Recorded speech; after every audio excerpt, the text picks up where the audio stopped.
Hello and welcome to Footnotes the Cicerone podcast, a podcast to inspire you about outdoor travel and activities in the UK and across the world. I'm Hannah and I hope you enjoy this episode. I am joined by Sandy Brown, who's going to be talking about his latest guidebook to the California Missions Trail. Sandy is Cicerone's associate publisher for Caminos and Pilgrimages. He's walked or biked over 10,000 kilometres of pilgrim trails in Europe and the US, and he has really recently done the California Missions Trail, both walked and biked that. So he has plenty to say about that trail. He has also written Cicerone's guidebooks to the Via Francigena, and we've got part 2 and part 3 out now, and part 1 is available from February next year. And he's also done the Camino de Santiago, Camino Frances, and the Way of St. Francis. So he is a pilgrim expert for a reason. And yeah, tonight we're talking about a pilgrimage with a bit of a twist in that it's in the US. So I'll bring Sandy on. It is always a pleasure to speak to him. Hi, Sandy. Hi there, Hannah. How are you? I am really good, thank you. I'm really excited about hearing about the California Missions Trail. I had no idea really that you could do pilgrimages in the US. So this is a whole new thing for me. Yeah, there are a couple of pilgrimage trails in the US, and I'm so glad Cicerone Press was asked to do a guidebook for the California Missions Trail. And I'm glad I had the opportunity to be the author for it. And thanks so much for inviting me on Cicerone Live tonight. I appreciate that. Look forward to questions from you and from our audience. So we're going to go through a bit of a presentation from you, and that's going to tell us quite a bit about the trail. Here we go.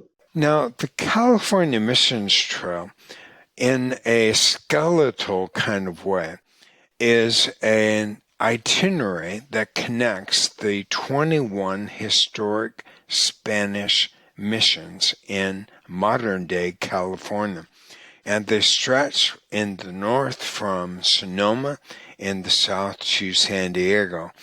And I say that it's the skeleton of the Missions Trail because there are 21 of these, an average distance of 40 miles apart. And it's the 40 miles apart between the missions that really are the scope of the book. There's so much in between as well as so much to the story. So when you look at the track itself, we divided it into 4 different sections. The first section is beginning in Sonoma, California, north of the Bay Area.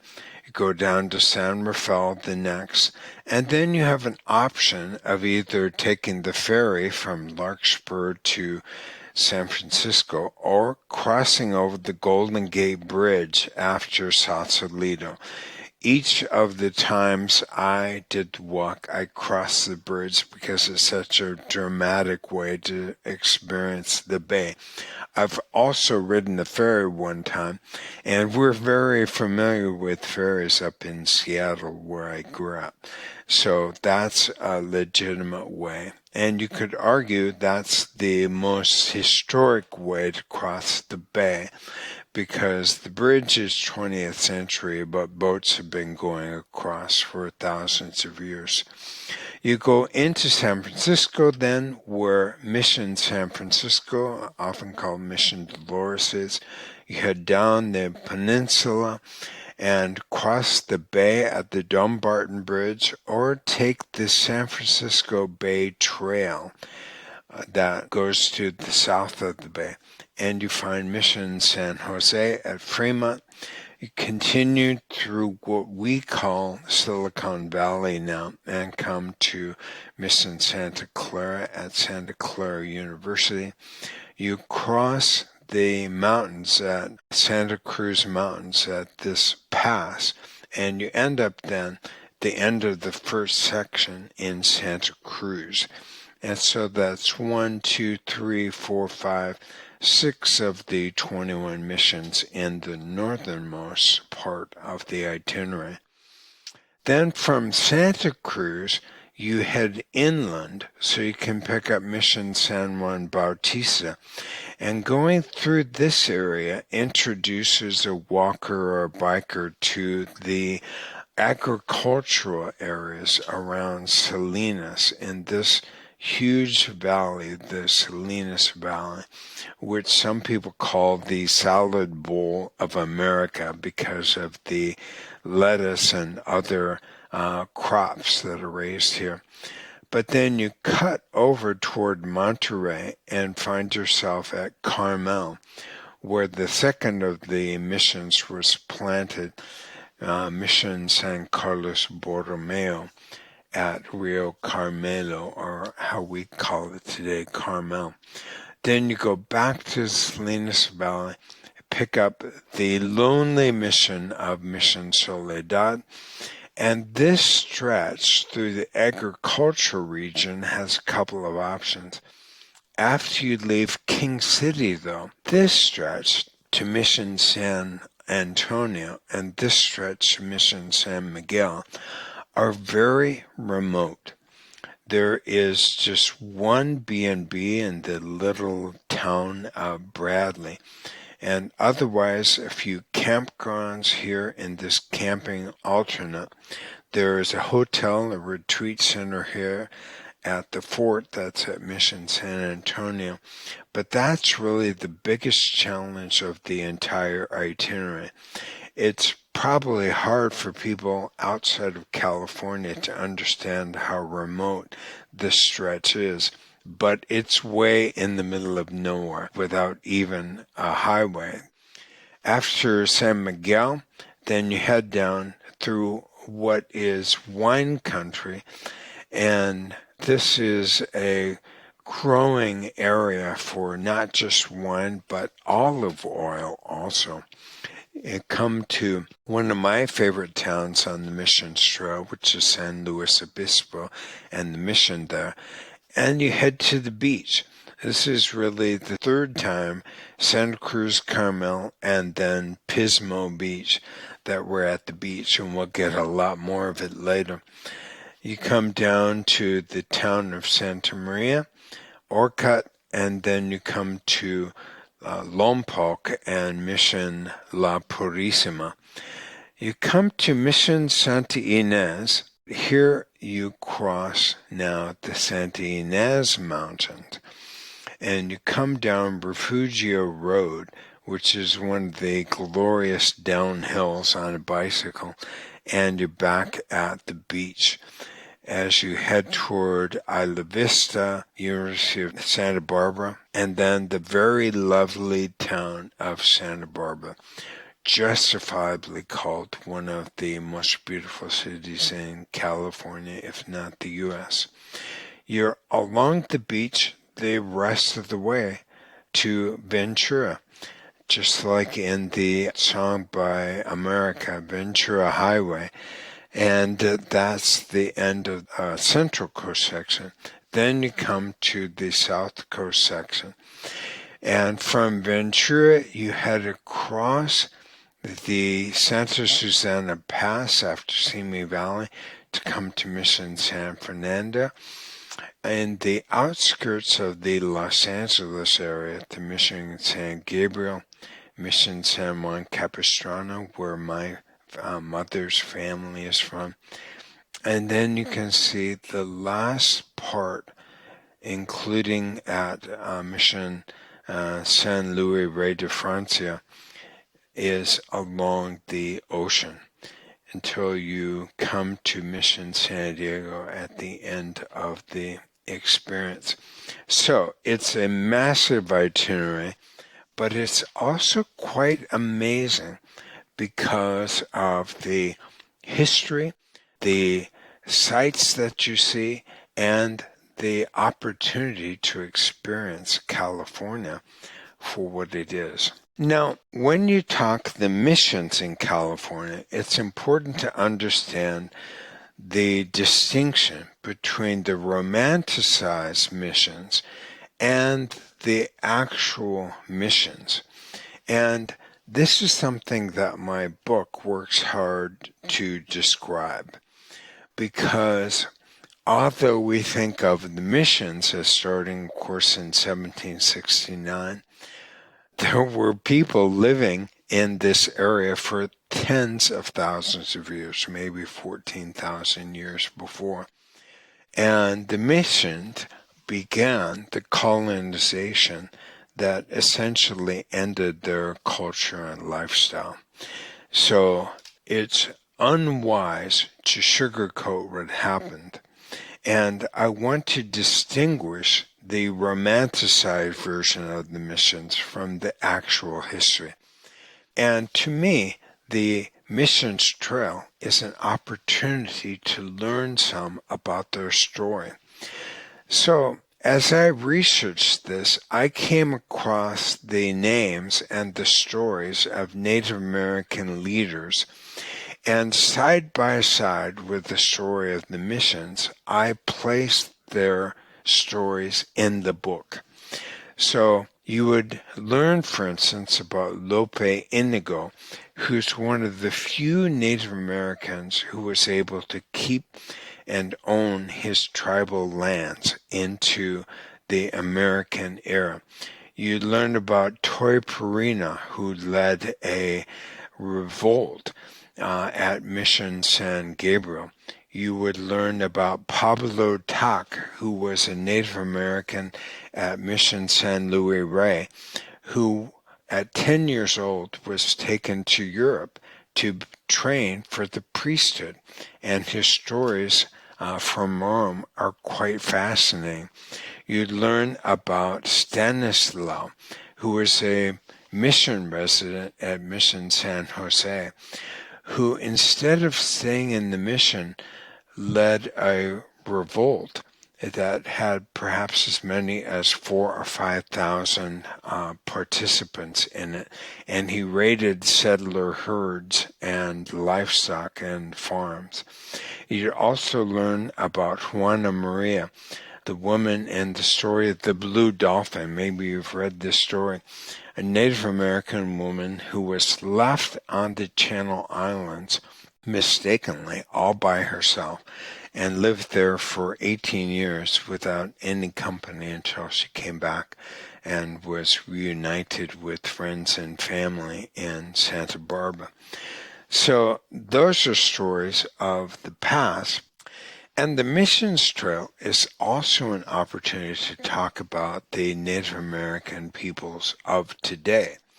So this building is in process right now. It's a museum and interpretation center that is part of the Santa Ynez Band of Chumash Indians at Santa Ynez, California, just a few hundred yards off or meters off of the Mission Trail.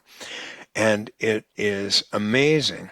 This will be open in this coming year, and it's an opportunity to understand more about the people pre-European contact and then the story after that as well. So the Native American era is part of it, but the Mexican era is part of that as well. We usually see the mission era as ending at about 1821 when Mexico won the War of Independence and Alta California, now what we call California, became a property of Mexico. But right there, right across from the mission in Sonoma, California, is a statue of the last Mexican governor of California. When you go to San Juan Bautista, you see buildings from the Mexican era of California. And then you can't help but be surrounded by Mexican culture that exists to this day. This has meaning for me because my family came from Mexico in the 1860s. And one thing that the missions do is they help to remind us that the earliest contact was Hispanic in origin. And so there are many that are very, very proud of that. also the American era. So Sonoma is also the place where the Bear Flag Revolt happened, and the flag of California still has a bear on it. For a few moments, California was a independent republic, and then after the Mexican-American War, it became part of the United States, and just 2 years later, a state. You're also walking through American history. This is the Presidio Cemetery in San Francisco, with many First and Second World War graves. And you're walking through American culture too. Just one example is the neighborhood of Jerry Garcia of the Grateful Dead. You just walk a few blocks away from his home in South San Francisco. So in the American era, what happened was that the missions, which were crumbling, our culture was working to understand its past and appreciate the European settlements, and in its own way to appreciate Native Americans who had been here before. And so there was a sort of romanticization of all this and a kind of glimmer as it was buffed out.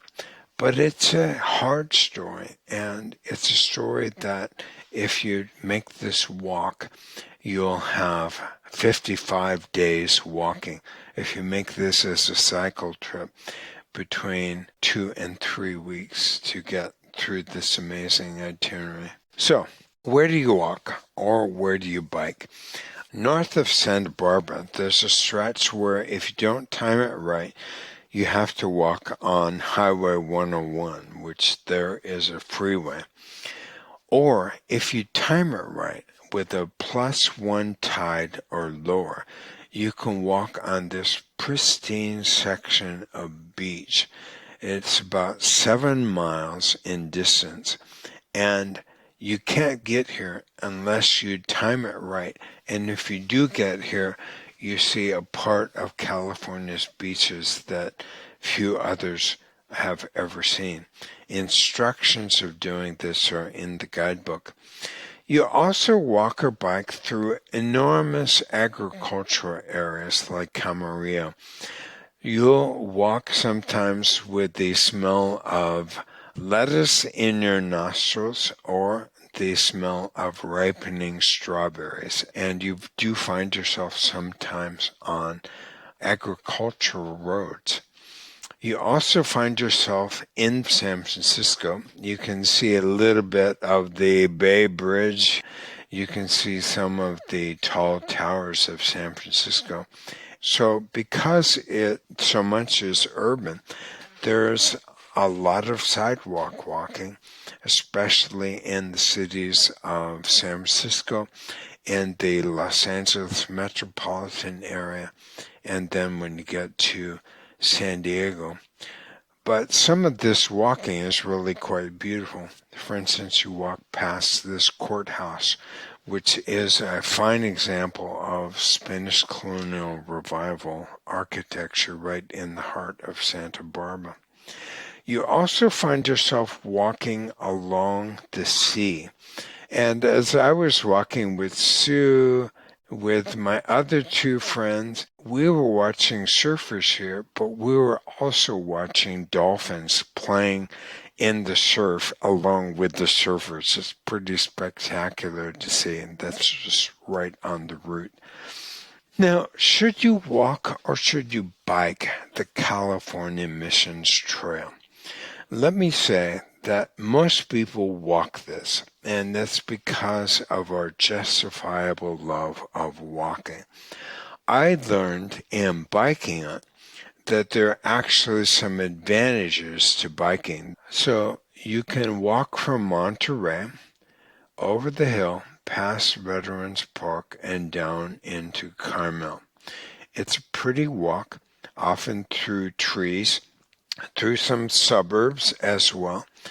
Or if you can have a bike, or if you're biking it, you might also take what's called the 17-mile road, which takes you right along the coastline, and then to Pebble Beach Golf Course, which golfers all know about, and golf widows and widowers. And that also gets you to Carmel. It's double the distance. It's not easy to walk it. It's a better bike ride. But to me, that's an example of one advantage to having a bike on this route. And an e-bike was perfect for me. As I said, I also walked it. And you can imagine I walked a shorter route when I walked it. I just didn't have time and was unable to, for supply reasons, also walk on the 17-mile road. Now, where do you stay? One of the things we do in all of our pilgrimage books is we make sure that we have an appendix for a stage planning table. So you can see that the route begins in Sonoma. We have identified a recommended hotel in Sonoma, given the address, phone number, and website, the price range, and then where it is in relation to the prior stop. This is at the beginning, Mission Sonoma. And then with everyone, we identify the distance. So as you can see on this first page of the stage planning table, the longest distance without an intermediary lodging is 14.8, otherwise 10.6. And so to do this and to stay in commercial properties works out just fine. And our lodging appendix shows how to do it. I also want to say, though, the great thing to do is become part of the crew of the California Mission Walkers. This is a group that through the year puts together walking excursions on the missions trail. And the Mission Walkers have varieties of service available, from being a trail angel to occasionally even finding lodging for people along the way. And that website is missionwalk.org. So to summarize, the star of this journey is California, this amazing state that is on the Pacific Ocean, but it's much more than just a beach state. It's a agricultural state, for one thing. It's got some of the largest agricultural regions in the world. It's a place that's inhabited not just by people, but also by wildlife. The seal rookery at Carpinteria and the seal mothers come here to luxuriate in the sun as they're calving every year. And it's an amazing sight to see. And it's an area of parks. This is at Fort Ord State Park, which is north of Monterey. And it's a state full of wonder and majesty and beauty. And one of the great privileges of my life has been to walk it, to bike it twice, and then to be able to share it with others through this new guidebook on the California Missions Trail. Thank you, Sandy. That was fantastic. It was very detailed. I feel like I had a few questions to ask and I kept ticking them off because you kept answering them. Okay. So, yeah, that was brilliant. One thing, before we go any further, the book isn't out yet, is it? It is not out. The launch for the book is on November 7th in Santa Barbara at the Santa Barbara Historical Museum, 5:30 p.m. I've already bought my tickets. I'll be there. Copies are there in Santa Barbara waiting for the launch on the 7th of November. That's the only way you can get it right now, or you can pre-order it through Cicerone Press. Yes, and we haven't even practiced this, But if you pre-order it, we have put a little discount code together. So if you do want to pre-order Sandy's book, we will send it out from the UK as soon as it arrives here.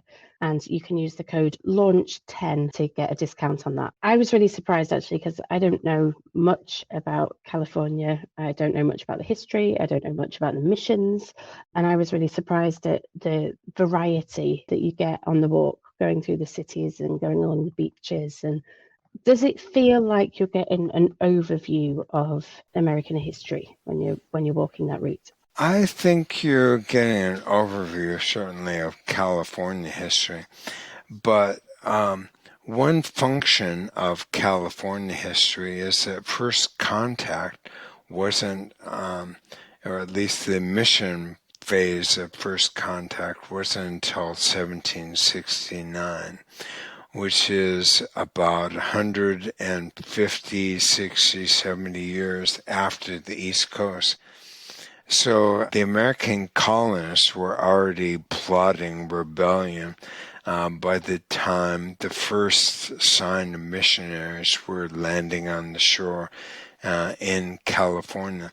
So it's a shorter Western, or we could maybe say modern history. One thing that's interesting about it too, though, is that by virtue of the fact that these were, and I hate to say the word experience, but they were experienced missionaries. Junipero Serra had already been a missionary for 10 or 20 years by the time he landed in San Diego and Monterey. One of the things you learn, thanks to the mission work, was about the Native Americans.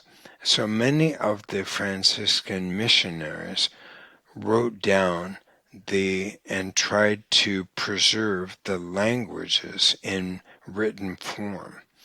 And so, in a way, that gives a deeper knowledge of the Native American cultures than in places where the cultures were suppressed without the benefit of having missionaries to try to write out the languages. So it ends up being a significant thing because most all of this material is recorded and in the archives of the missions and diligently studied both by academics and by Native Americans to try to leap back to that time 250-ish years ago before first contact.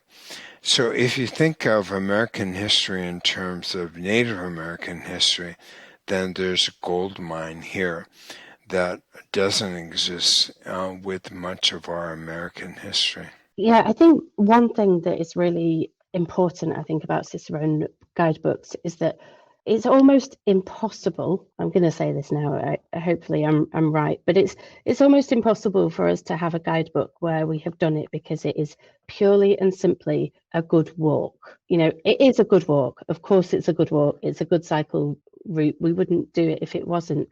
But there's so much other stuff that you are absorbing when you're doing the walk, and by staying in the accommodation that you stay in and reading the guidebook alongside it, it's such a holistic experience, I suppose, not just you're just walking this route. Yeah, I think you're right. I mean, in the other guidebooks that I've done, there is not such a story full of pathos. Maybe with the exception of going through the World War I cemeteries in France on the Via Francigena and, a dozen or 24 times you're confronted with the graves of young men from 18 to 24 years old who have died not that long ago. This story also has great pathos, and it has it because we're only now coming to realize what was lost. And to me, the irony of looking at what we lost through the California missions is that you could blame the missions for the loss It's a much more complicated story than that. The missionaries were one of 3 groups sent by the Spanish. And the real, if I were to say, the horrible crimes against Native Americans that actually happened in the American era, less so in the Spanish era. Because as the story is told, the state of California and the federal government gave a per head bounty on dead Native Americans in the 19th century, and hundreds of thousands of Native Americans were killed, murdered during that time. So people need to hear that story. They need to understand it, and the missions trail opens that up. I was delighted to do the research behind this because I couldn't find a place where the academic history that has been done in the last 40 or 50 years was together with the history of the missions, and that it was all put together in a readable way. So at least from what I have experienced, this Missions Trail book offers something very new. It does it in a geographical story as you go from north to south, but it's an important story to tell. I believe the book has value, even if you're not walking or biking, just to hear some of these stories that otherwise wouldn't be heard. Yeah, there is somebody actually who has commented that they haven't walked the trail, but over time they've visited all of the missions and that they like the history aspect. And I think actually the book would be really helpful, even if you were visiting the missions and not necessarily walking it. Mark Wilkinson has just clarified the dates of the events in Santa Barbara. It's November 9th, isn't it? Sorry, Mark, I messed up. November 9th, not the 7th. Okay. No, 7th and the 9th. There's 2. Oh. So there is one at Chaucer's bookstore, and then there's one at the Santa Barbara Historical Museum. Yeah, that's what I'm thinking about. It's going to be a big, fun party. So Arthur has asked, how much is this trail a recreational walk or cycle, or how much is it actually a pilgrimage? I would call it a pilgrimage, and it's in our pilgrimage series. It's intended as a pilgrimage, but it gets tricky when you start to define what a pilgrimage is. The French call the Camino de Santiago a neo-pilgrimage, which means you are going through historical and religious sites, whether you have interest or not in history or religion. You're going for the purpose of enjoying a good long walk, and perhaps also wanting to experience some kind of transformation in the solitude or in the community. Historically, a pilgrimage is a journey to a religious site, and a pilgrim is somebody who is going for the purpose of going to that religious site. And the missions are, I think the correct number is 18 religious buildings, religious communities. There are 3 that are state parks. And so I find it to be a religious experience. And as I have done it, I have meditated on what is the meaning of church in its clash or in its blending with the existing cultures. Really interesting question, and that was something I was wondering myself. Patty has got a question about the accommodation. Could you estimate a daily cost? I would say that if you're going to stay in commercial accommodations the whole way, you're looking at $100 a day, and just what the going rate is in California. And there are cheap hotels and expensive hotels. There are areas where they're cheaper and areas where they're more expensive. But on budget, you can do $100 a day. There is also camping along the way, and about a third of the nights there are campgrounds available, either private or state parks. And there are 3 hostels in the trip too, which have inexpensive accommodation, as well as there being 3 retreat centers in the missions themselves, which give a little bit of a break. I like working with the mission walkers. I went into the Mission Walker network when I walked and when I biked, and I would say about a third of my nights I was put up by angels who, who kept me, fed me, and then sent me on my way, rested and refreshed. Patty has got another question.